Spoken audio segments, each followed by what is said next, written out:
HM घाटमाता news.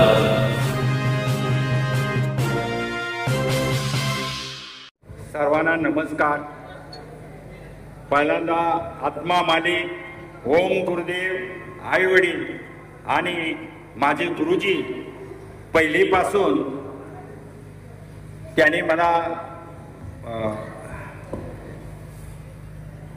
शिकवलं आणि शिक्षणाची पहिली वीट त्याने टाकली आणि त्याच विटेच्या जोरावर आतापर्यंत मी इथं आलेलो आहे. तर मी सर्वांचं वंदन करतो. अखिल भारतीय मराठी व्यापारी असोसिएशनचे राष्ट्रीय अध्यक्ष माननीय श्री अनिल भाऊ पाटील, तसेच राष्ट्रीय सचिव माननीय श्री किरण भाऊ हसबे आणि राष्ट्रीय वरिष्ठ माननीय श्री अजित भैया शिंदे, तसेच देशाच्या कानाकोपऱ्यातून आलेले सर्व गलाय बांधव, मित्र परिवार, नातेवाईक, शुभचिंतक, आपण वेळात वेळ काढून इथे उपस्थित राहिल्याबद्दल आपल्या सर्वांचे सहस्र स्वागत करतो.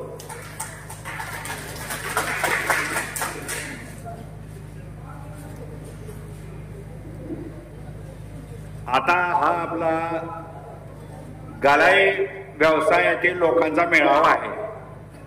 या मेळाव्यामध्ये आता पहिल्यांदा बोलायचं तर गलाईविषयीच बोललं पाहिजे. तर तुम्हाला सगळ्यात एक इतिहास सांगतो. आपला गलाई व्यवसाय हा 300 वर्षे अगोदर सुरू झालेला आहे. 300 वर्षे तोच आपण आता करत आलेलो आहे. तर हा व्यवसाय तुमचा वेजेगाव मध्ये पहिलं हे काम व्हायचं. तर आज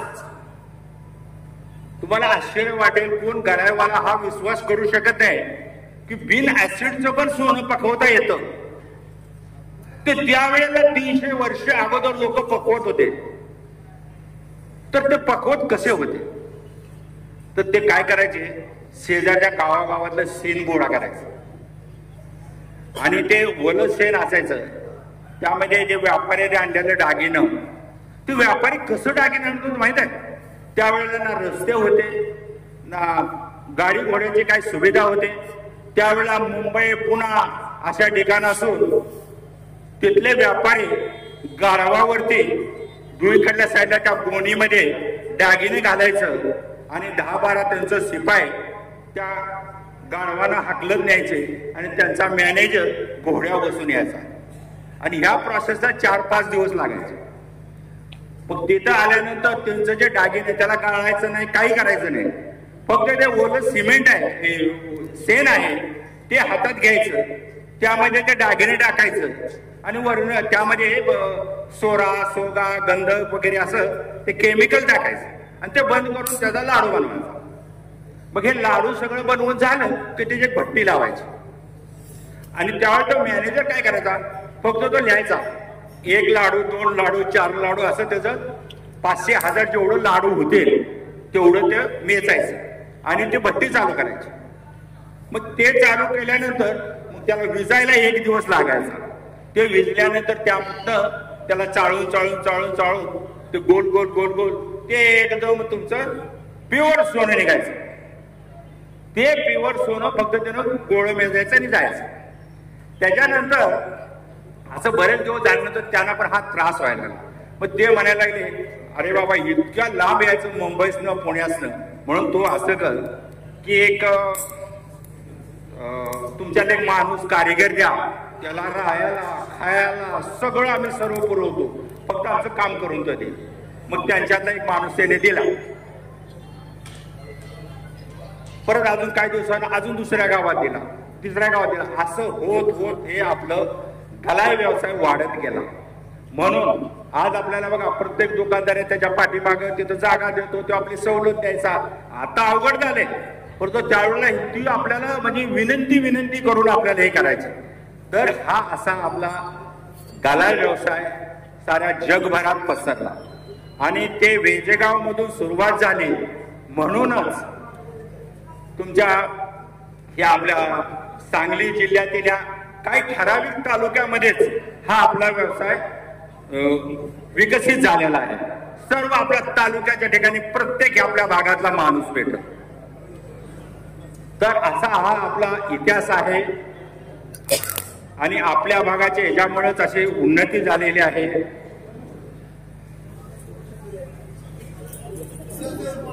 मी पारेगाव मध्ये हायस्कूलला शिक्षण घेत होतो. माझं शिक्षण 8वीची 6माही परीक्षा दिली आणि मी कलकत्त्याला गेलो. का गेलो हा खूप महत्वाचा विषय. का गेलो तर तुम्हाला सर्वांना माहित आहे आपल्या इकडे भयंकर दुष्काळ पडलेला होता आणि मी प्रत्येक दिवस पाऱ्याला 6 किलोमीटर चालत जायचो. तिथं झाडाखाली बसून घरात आणलेली भाकरी खायची आणि महारामांगाची शेजाऱ्या वस्त्या होत्या तिथलं पाणी प्यायचं आणि चालत परत यायचं. त्यावेळेला आपल्या घुमटीला पाऱ्याकडल्या बाजूला एक घाट आहे. त्या घाटामध्ये सर्व गावातली लोक काम करायचे. मग ती शाळेला जात होतो. हे मी फक्त 6 महिने बघितलं आणि मनात निश्चय केला असं आपल्याला इथं राहून चालणार नाही. तर आपल्याला गाव सोडलं पाहिजे. आपल्याला काहीतरी नाविन्य करून दाखवलं पाहिजे. म्हणून मी इथून माझी बहीण तिचे मिस्टर जयसिंग भोसले शिलीगुडी म्हणजे त्यांच्याकडे गेलो. 1 वर्ष 1.5 वर्ष तिथं काम केलं आणि त्यांनी मला कलकत्त्यात एक छोटासा रूम भाड्याने घेऊन दिला आणि तिथून माझं कलकत्त्याचं जीवन सुरू झालं. ते पण मी लय दिवस नाही, एक 6 महिने ते वर्ष केलं आणि मी कलकत्ता हे मेट्रोपॉलिटन सिटी, त्या मेट्रोपॉलिटन सिटी मध्ये मी बघितलं अरे हा गुटीत आलेला पट्ट्या बारकासा आणि शाळा 8वी. त्यावेळेला माझ्या इंग्लिशचे 26 अल्फाबेट्स पण माझी तोंडपाठ नव्हती. तर म्हणलं इथून आपण काही करू शकत नाही. तर काय केलं पाहिजे तर दिवसभर बिझनेस करायचं आणि रात्रभर मी प्रायव्हेट मध्ये इंग्लिश कोर्सेस केले. आज ते इंग्लिश कोर्सेस केले म्हणून आज मी माझा प्रवास पुढं नेऊ शकलो. दुसरी गोष्ट तुम्हाला सांगतो. आज कलकत्त्यामध्ये 75च्या दरम्यान एक भाऊ बाजार म्हणून एक स्ट्रीट आहे. तर त्या भाऊ बाजार स्ट्रीट मध्ये आपल्या मराठ्याचा कोणाचा कारखाना चालू द्यायचा नाही. तिथं सगळी बंगाली मुसलमान ते सोनं पकवायचे आणि जर कुणी धाडस करून जर भट्टी घातली तर ते लोक रात्री यायची. मुसलमान आपल्या भट्टीवरती पेसाब करायची, लघवी करायची आणि पारण भट्टी उकळून घालवायची. अशी भाऊ बाजारची परिस्थिती होती. त्या परिस्थितीत सुद्धा मी म्हणलं तिथं पण आपल्याला मार्ग काढला पाहिजे. तर मी तिथं काय केलं, तिथले व्यापारी होते त्यांचं सोनं मी माझं तिथून एक 7 किलोमीटर लांब माझं ऑफिस होतं, तिथं मी न्यायचो. तिथलं काम तिथं करायचं. मी 2 वर्ष काम तसं केलं आणि 2 वर्ष केल्यानंतर मग तिथं कोण गुंड आहे, कोण राजनेता आहे, कोण काय आहे, सगळ्यांचा हिसाब किताब लावला आणि मग तिथं स्वतःची भट्टी चालू केली. तर आज त्या भाऊ बाजार मध्ये एकही मराठी टिकत नव्हता. त्या ठिकाणी आपण सुरू केल्यानंतर आज सध्या 200 आपले गलायवाले आहेत.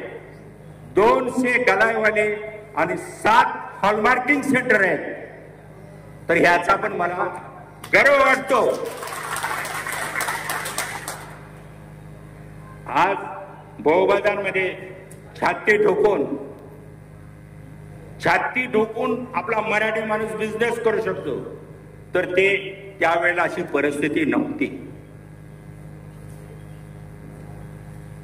तसेच कला बांधवांना मी दुसरा विषय सांगतो की 1985 साली आज जे आपल्याला फायर असं आहे किंवा टेस्टिंग टन्स हे सगळं बोलतो आपण, तर त्यावेळेला ही फक्त क्रिया होत होती गव्हर्नमेंटच्या कस्टम ऑफिसच्या ऑफिसमध्ये. तर त्यावेळेला मी हे आता जे लिक्विड सोनं करायचं, परत त्याला सॉलिड करायचं, काय करायचं, हा जो आत्ता प्रकार आलेला आहे, मी 85ला 87ला मी त्यांच्याकडून ते फॉर्म्युला तिथे 2 माणसं घेऊन येऊन माझ्या ऑफिसमध्ये ते ट्राय करून मी त्यावेळेला फायर असाय करत होतो. किती साली 85-87च्या दरम्यान. आज तुम्हाला सांगायचं तर ते तिथं मी म्हटलं हे तुम्ही कुठनं शिकला, तुमचं काय, तर तिने सांगितलं त्याच्याकडे एक पुस्तक होतं, हे विदेशी सायंटिस्टने लिहिलेलं होतं. तर त्या पुस्तकाचं बऱ्याच झेरॉक्स आज पण माझ्याकडे आहेत आणि ते पुस्तक मला पाहिजे म्हणून मी ते पुस्तक मागवण्याचा प्रयत्न केला आणि मी ते गरेपर्यंत ते मला एका इंग्लंडमध्ये एका लायब्ररीमध्ये मला ते भेटलं आणि मी पैसे वगैरे पाठवलं, तोपर्यंत ते सेल झालं, आउट ऑफ मार्केट झालं. तर ते परत कुठंही पुस्तक ते भेटलेलं नाही. तर असं ते त्यावेळेला हे केलं आणि 2000 साली मी आज जे आपली कॉम्प्युटराइज मशीन, ज्या मशीननं आपण टन्स काढतो, सोन्याची पारख करतो, ते 2000 साली मी स्वतः तयार केली. मी ती स्वतः तयार केली आणि कलकत्त्याच्या मार्केटमध्ये 1 वर्ष चालवले.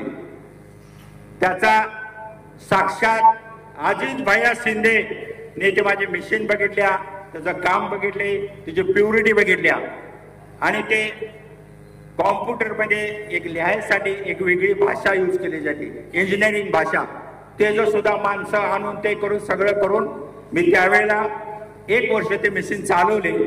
त्यामध्ये काय थोडंसं फार एरर आलं म्हणून ते मी बंद करून टाकलं.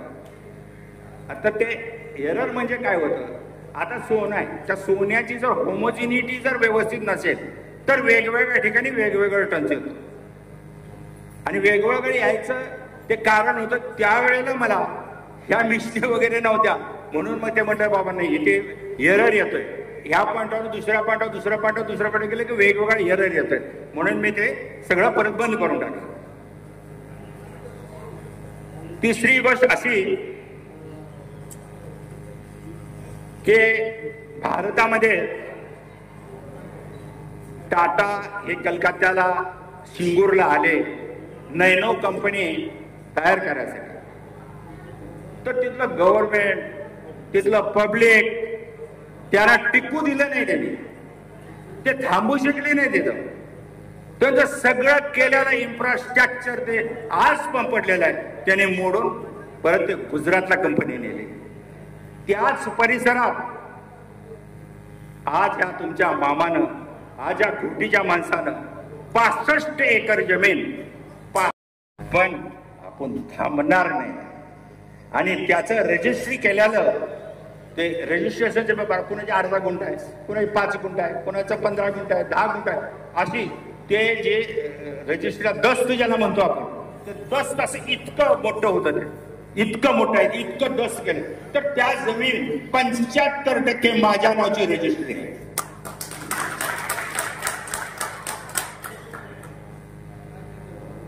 तसेच आता हे हॉलमार्किंग, तर हॉलमार्किंग विषयी जरा बोलतो.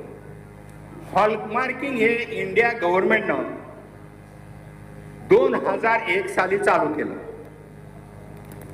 परंतु मामानं तुमच्या गव्हर्नमेंटनं 2001 ला केलं, पण मामानं 1994 ला मला हॉलमार्किंग करायचं आहे म्हणून आज हॉलमार्किंग क्षेत्रात असणारे सर्वांना माहीत असतील. पट्टवर्धन साहेब त्यावेळेला सर्व्हिस करत होते. मी त्यांच्याकडे गेलो आणि त्यांना सांगितलं मला हॉलमार्किंग करायचं आहे. तर ते म्हणजे इंडियात शक्य नाही, इंडियात होत नाही, तू शक्य नाही, कधीच होणार नाही. अहो म्हणले साहेब म्हणलं विदेशात होते मग आपल्या इथं का होत नाही. तर त्याने मला सांगितलं की इंडियात का होणार नाही. तर त्यावेळी ते सर्व्हिस करत होते.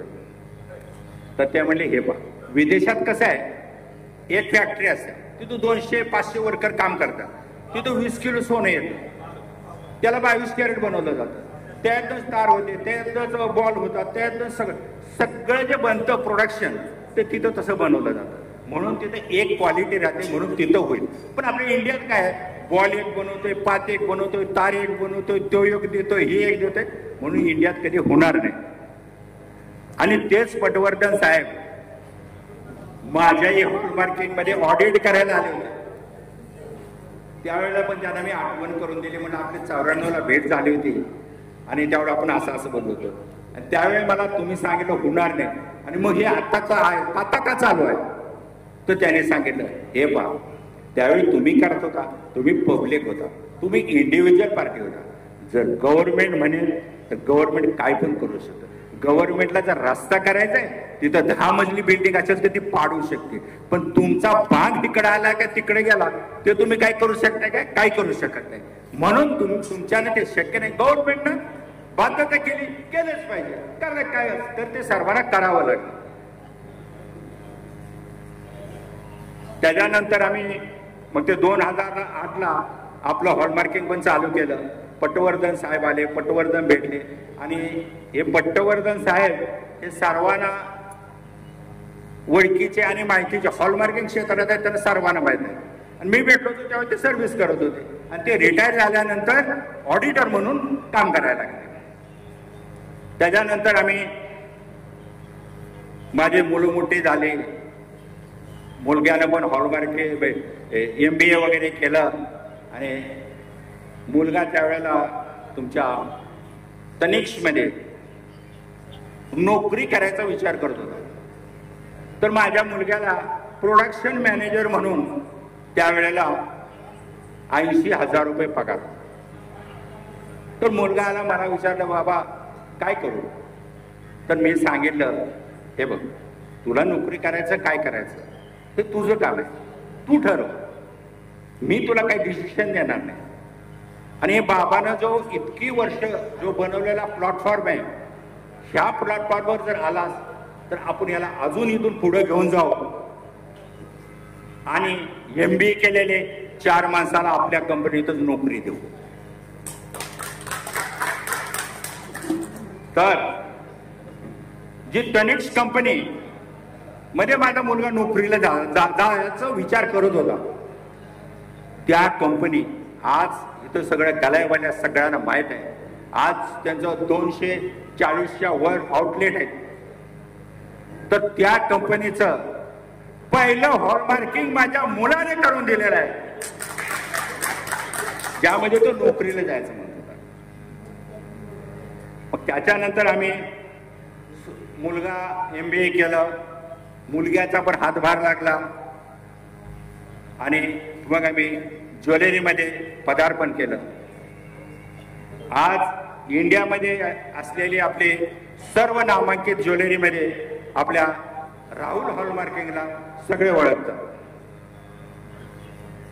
आणि मग मुलगा ज्या वेळेला बापाच्या बरोबरीला येतो त्यावेळेला बापाचा पण उत्साह वाढलेला असतो. त्यावेळेला खरं म्हणा असं एक म्हण मी पूर्वी ऐकलेली की माणसाला 2 वेळा जवानी येते. एकदा स्वतःची आणि एकदा मुलाला जवानी येते त्यावेळेला पण बापाला जवानी येते. त्या जवानीच्या भरात आम्ही काम करतो. आणि राहुल ज्वेलरीमध्ये आलो. आज आपला राहुल ज्वेलरी सुद्धा चांगला मार्केटमध्ये एक ब्रँड तयार झालेला आहे. आणि माझी मुलगी तिनं पण उच्च शिक्षण घेऊन जेट एअरवेज अशा कंपनीमध्ये काम केलं आणि तिचं लग्न झाल्यानंतर एक बेबी झाल्यानंतर मी सांगितलं म्हणजे हे सगळं बंद कर. काय करायचं करा नाही घरात बसून राहा. काय दिवस ती बसून राहिले. परत म्हणजे पप्पा किती दिवस असं बसायचं. बा म्हणलं चल. मग तिला काय केलं आपली ज्वेलरी आहे त्याच्यामध्ये एकच ज्वेलरीमध्ये आहे दुसरं दुकान आहे आणि त्याच्या शेजारी मुलगीला एक दुकान घेऊन दिलं. ती आकृती सिल्वर नावानं चालू केलं. आज माझ्या माघारी बनेभावांमध्ये ईर्ष्या, त्यांची भांडणं, त्यांची तक्रार नको म्हणून मी दोघांकडनं वचन घेतलं. मुलाला सांगितलं तू कधी सिल्वरचा बिझनेस करायचं नाही, आणि मुलीला सांगितलं तू कधी सोन्याचं करायचं नाही. मुलग्यानं सोन्याचं करायचं, तू चांदीचं करायचं, जेवढं मोठं करायचं तेवढं करा, काही प्रॉब्लेम नाही. असं त्या दोघांमध्ये बंधन करून टाकलं की नंतर वाद नको. अरे माझं गिऱ्हाईक बहिणीकडे गेलं, बन म्हणणार भावाकडे गेलं, असं काही वाद नको.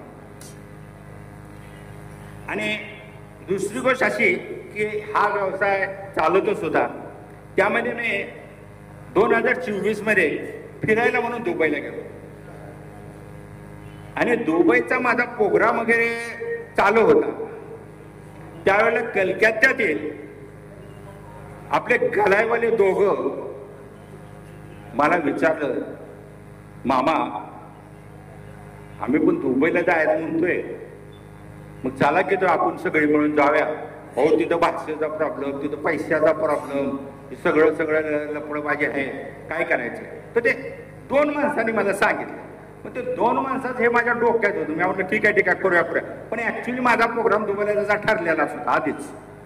मग गेलो दुबईला फिरल्यानंतर तिथलं सगळं वातावरण बघितलं, नवीन काय आहे काय नाही. त्यानंतर मनात एक विचार आला, आज माझं 2 जर कलकत्त्यातील गलाई बांधव मला असं जर म्हणत असतील तर माझ्या इंडियामध्ये कितीतरी लोक आहेत. कितीतरी लोकांना भाषेचा प्रॉब्लेम आहे, कुणाला पैशाचा प्रॉब्लेम आहे, कसं जायचं, काय जायचं, कसं बोलायचं, इंग्लिश येत नाही, काय येत नाही. तर त्यासाठी माझ्या मनात एक विचार आला की नाही, आपण टुरिझम कंपनी करूया. आपण ती टुरिझम कंपनी खोलून त्या टुरिझम कंपनी मार्फत एक लोकांची सेवा पण होईल, 2 पैसे पण भेटतील, आणि सेवा होईल, आणि माझ्या मराठी बांधवांना उपयोगी पडत. का उपयोगी पडत? आज समजा मी गुजरीत राहिलं असं, मी किती जग बघितलं, इकडं डोंगर तिकडं डोंगर तिकडं डोंगर तिकडं डोंगर, ह्याच्या व्यतिरिक्त काय आहे. आज मी कलकत्त्याला गेलो, तिथला परिवेश बघून मला वाटलं इंग्लिश शिकलं पाहिजे. विदेशात गेलो, तिथलं काय डेव्हलपमेंट आहे ते बघितलं, तर हे आपल्यात आलं पाहिजे. आपला सांगली जिल्ह्यातला माणूस इंडियामध्ये जेवढंच गेला तो एक लिमिटेशन आहे, पण अनलिमिटेशन मध्ये या जगाच्या पातळीवर बघा की जगात काय काय चाललंय. जावा, फिरा, 2 पैसे तुम्ही इकडे तिकडे खर्च करता, ते जगात जाऊन बघा, मग तुम्हाला कळेल की आपण काय केलं पाहिजे. आणि तुम्हाला त्यातलाच एक भाग सांगतो की 85च्या दरम्यान कलकत्त्यातलं एक माझं छोटस एक गिराईक होतं, त्याचं बाचं छोटं मोठं दुकान होतं. आणि तो काय करायचा, इकडे तिकडे पैसे काहीतरी करून म्हणजे कसं तरी चाललं होतं. त्यावेळेला तुमचं VCR TV VCR आलं, ते भाड्याने द्यायचं, ते सिंगापूरमधनं तुमच्या मलेशियामधनं मागवायचं आणि ते भाड्याने द्यायचं. हे असा मग त्यानं पण काहीतरी कुठून पैसे जुगार केला आणि तो करायला सुरू केला. तर तो होता सोनाराचा पोरगा, त्याची नजर होती सोनाराची. तो त्यानं 1-2-3 ट्रिपा केल्या, आणि त्यावेळेला तिची एका वस्तूवर नजर पडली. ते होतं काय, अमेरिकन डायमंड. त्यावेळी इंडियात अमेरिकन डायमंड कुणाला माहित नव्हतं. त्याने त्यावेळेला ते अमेरिकन डायमंड समजा की 1000 रुपये किलो भावानं तिचं खरेदी केलं, आणि इंडियात आणून त्यानं ते कॅरेट 1000 रुपये कॅरेटनं विकलं. त्यावेळेला हजारो डायमंडचं व्यापारी सुद्धा फसलं. म्हणजे इतकं त्यामध्ये ती क्वालिटी चांगली होती. तर त्यानं तो व्यवसाय सुरू केला. तो व्यवसाय सुरू केल्यानंतर तुम्हाला सांगतो, सगळ्या कलकत्त्यामध्ये दारू विकायचं कॉन्ट्रॅक्ट त्याच्याकडं, सगळ्यात मोठा बिल्डिंग बनवणारा कॉन्ट्रॅक्टर तो करोडोचा मालक झाला. तर तसं जर माझ्या एखाद्या मराठी बांधवाला जर असं जर विदेशात जाऊन जर काही सापडलं, त्याच्यापेक्षा मला कशातही आनंद व्हायचा नाही.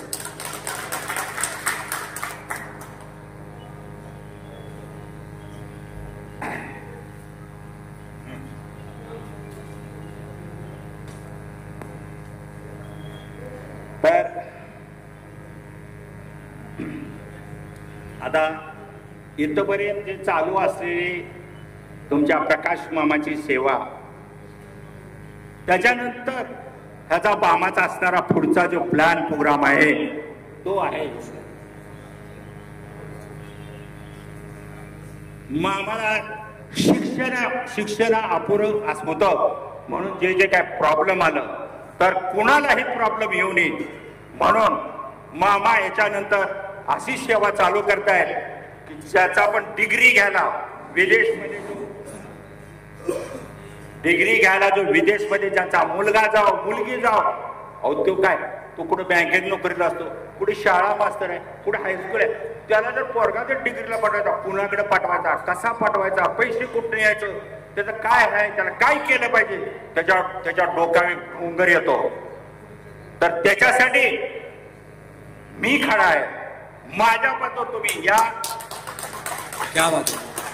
तुम्हाला वर्ल्ड मध्ये असं आहे, असं ना मुलगा जायचं म्हणतो, मग मुलगाला इंजिनियरला जायचं, तर इंजिनियरला कुठे जायचं, लंडन मध्ये जायचं, पॅरिस मध्ये जायचं, युके मध्ये जायचं का अमेरिकेला जायचं, कुठल्या युनिव्हर्सिटीत जायचं, ते सुद्धा आमचे एक्सपर्ट लोक तुम्हाला सांगू शकतील की बाबा याच्याकडे जायचं. आणि त्याला तिथं राहायची खायची, त्याला कुठल्याही युनिव्हर्सिटीमध्ये एंट्री द्यायचं काम मामा चालू करतोय.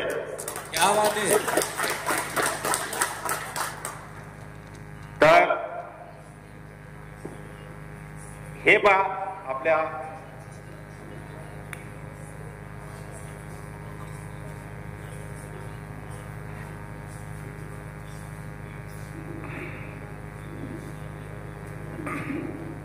आपल्या कलाय बांधवांना एकच विनंती सांगतो की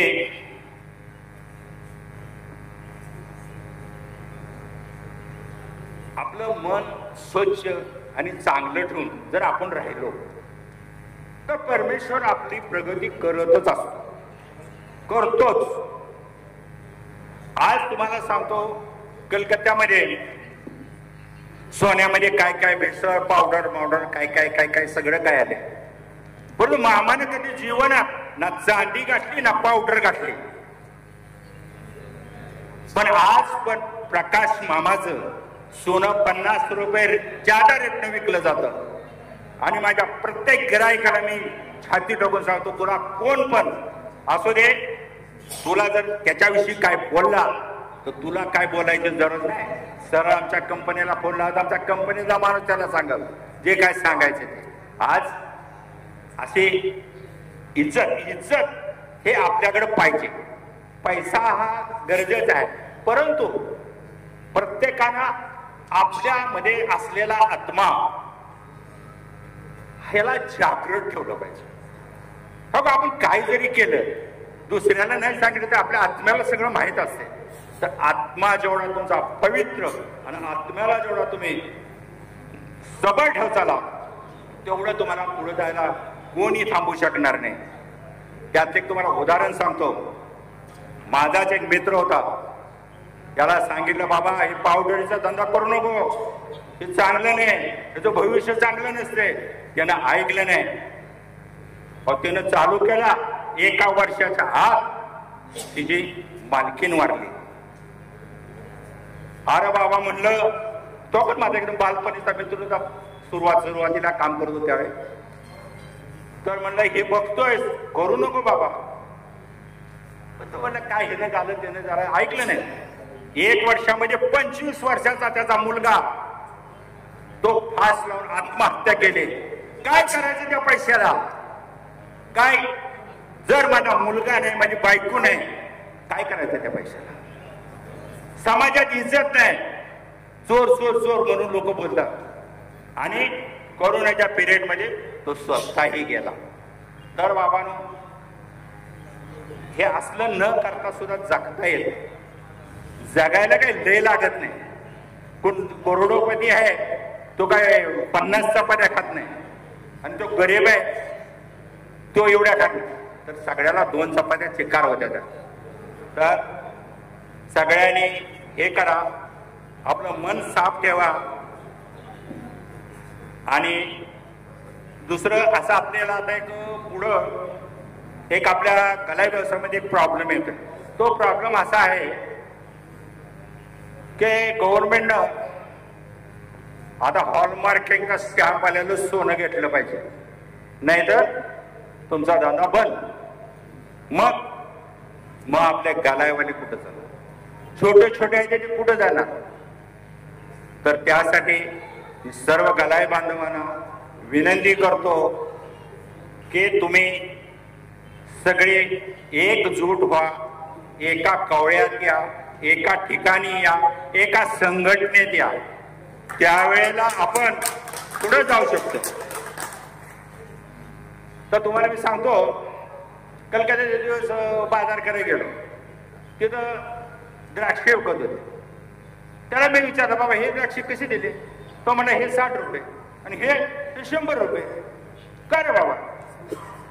तर म्हणला हे द्राक्षे आहे, झाडातून गळलेले आहे ती, म्हणून ते 60 रुपये निघते. आणि हे घाडात आहे ती, म्हणून 100 रुपये घेतोय. आणि घाडातून सुटलेली लवकर खराब पण होते ते, आणि ही खराब पण होत नाही. तर तसं तुम्ही खराब होऊ नका, घाडाबरोबर राहा. सर्वांना न्याय मिळवून द्यायची 100% कोशिश करेन. एवढं सांगून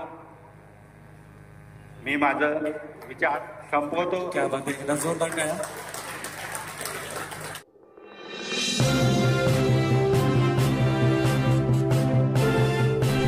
HM घाटमाता नऊ.